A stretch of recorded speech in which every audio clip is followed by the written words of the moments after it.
प्यारे बच्चों, आप सभी को नमस्कार।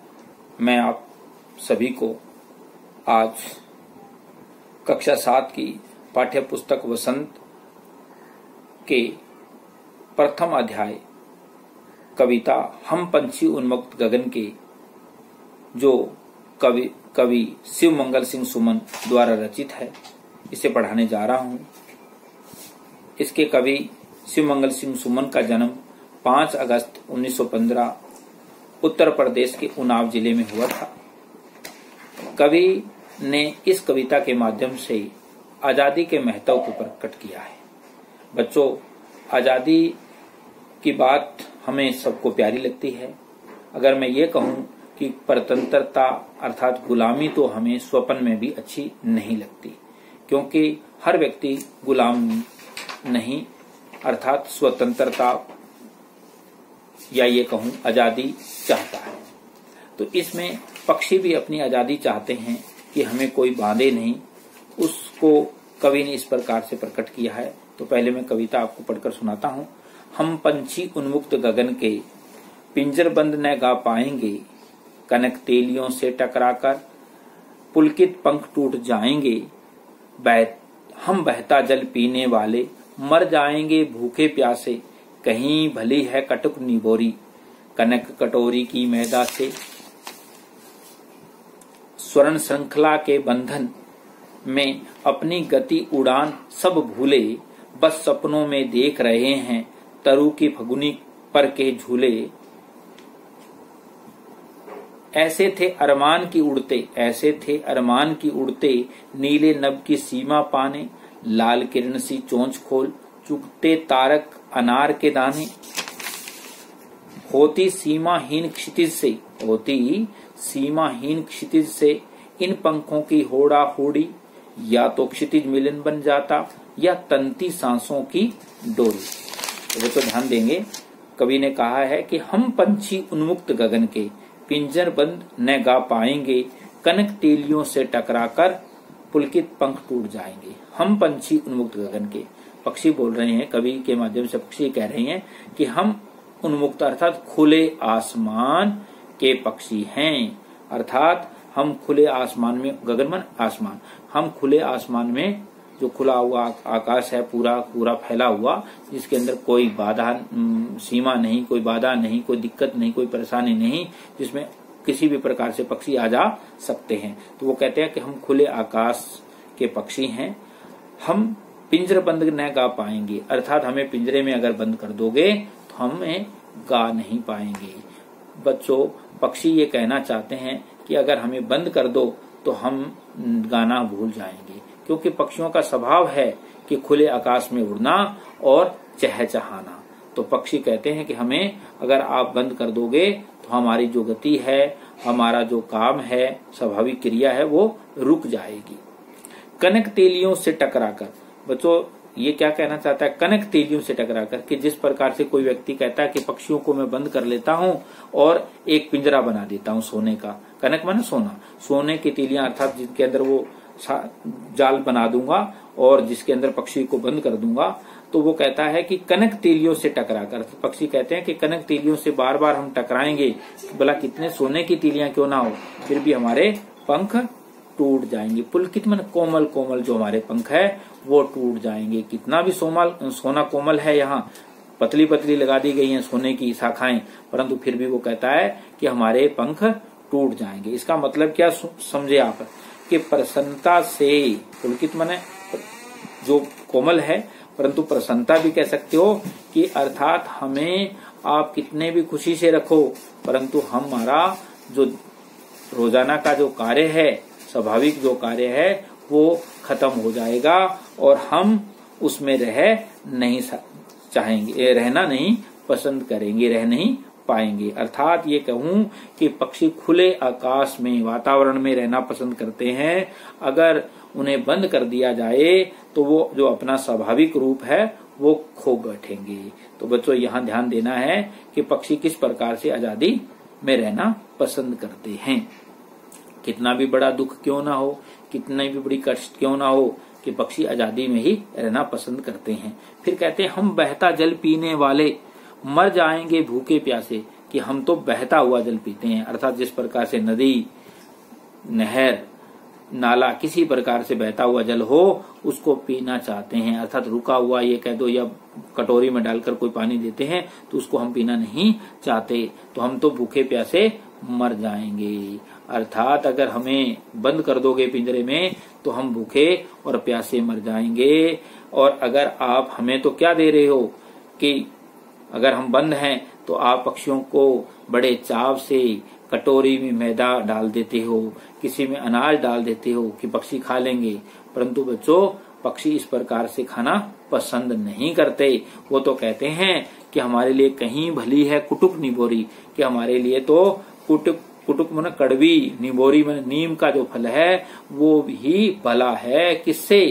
कनक कटोरी, कनक मन सोने की कटोरी में मैदा डाल दोगे तो वो हमारे लिए अच्छा नहीं है, उससे तो भला क्या है कि हमारे लिए कड़वे नीम का फल ही श्रेष्ठ है। अर्थात कवि ये चाहते हैं कि हम आपकी सुख सुविधाओं को नहीं लेना चाहते, उससे तो भला हमें नीम का कड़वा फल है जो हमें ढूंढकर इधर उधर घूमकर लेना प्राप्त करना पड़े वो भी अच्छा है, क्योंकि पक्षी ये चाहते हैं कि हमारा अस्तित्व खत्म नहीं होना चाहिए।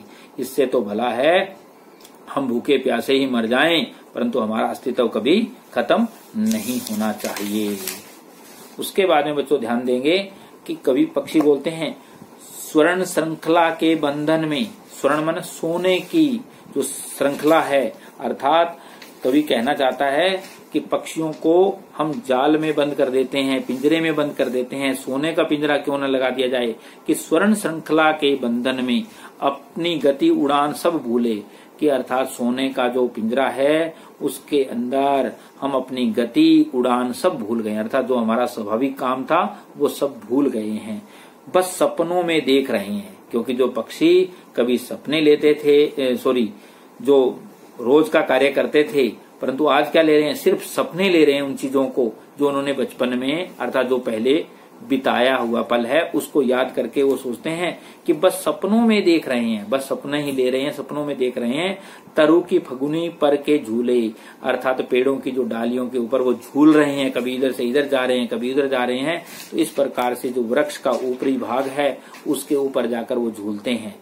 ये ना तरु की नुगी फुनगी, फुनगी कहने का मतलब पेड़ का बिल्कुल ऊपरी भाग, उस पे जाकर पेड़ के ऊपर वो इधर से इधर झूलते हैं। तरु माने पेड़, पक्षी इस प्रकार से झूलते हैं। तो वो कहते हैं कि झूला लेते हुए जो दिखाया गया है तो वो हम सपना ही लेते हैं। तो यहाँ कवि क्या कहना चाहता है कि हमारा जो कार्य है अर्थात हमारी जो चाल, उड़ान और पेड़ों की जो डाली पर झूलने का जो सपना लेते हैं वो सपना ही सपना रह जाएगा, क्योंकि हम अपनी गति सब कुछ भूल जाएंगे। उसके बाद कहता है कवि कि ऐसे थे अरमान की उड़ते नीले नभ की सीमा पाने, कि हमारा अरमान क्या था। पक्षी क्या करते हैं कि 2, 4, 5 पक्षी मिलजुल कर खूब आकाश के अंदर एक होड़ अर्थात शर्त लगाकर दौड़ते हैं। तो कहते हैं ऐसे थे अरमान, अरमान माना था सपने, इच्छाएं, कि ऐसे थे अरमान की उड़ते नीले नभ की सीमा पाने, कि हमारा अरमान तो ये सपना था, इच्छाएं थी, नभ माना आकाश या आसमान, कि हम एक सीमा पालेंगे, अर्थात आकाश की सीमा एक किनारे से दूसरे किनारे पर चले जाएंगे, अर्थात उसको नाप लेंगे। परंतु हुआ क्या, क्योंकि आपने तो हमें गुलाम बना दिया, आजादी की जगह आपने हमें परतंत्र कर दिया। फिर कहता लाल किरण सी चोंच खोल चुगते तारक अनार के दाने, कि अर्थात लाल किरण सी चोंच खोलकर, लाल जो किरणें हैं अर्थात सूर्य की किरणों को कहा है कि अर्थात सूर्य की किरणों को लाल चोंच जो हमारी है उनसे हम सूर्य की किरणों को भी चुग लेते थे।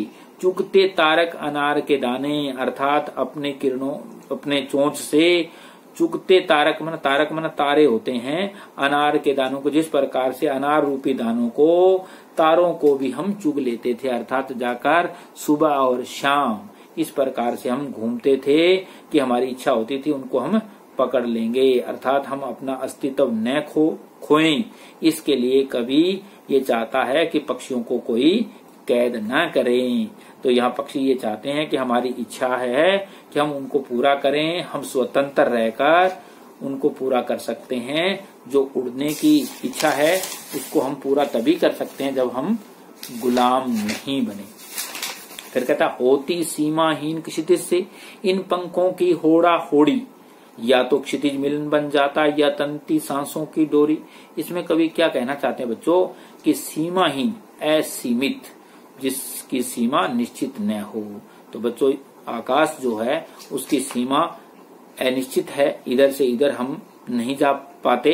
क्षितिज माने जहां धरती और आकाश मिलते हुए नजर आते हैं। अगर हम दूर से देखते हैं तो जैसे 10 किलोमीटर 5 किलोमीटर जितनी हमारी नजर जाएगी उसके बाद हमें लगेगा कि आकाश वहां नीचे चला गया है और पृथ्वी उसके साथ मिल रही है। उस जगह को कहते हैं क्षितिज।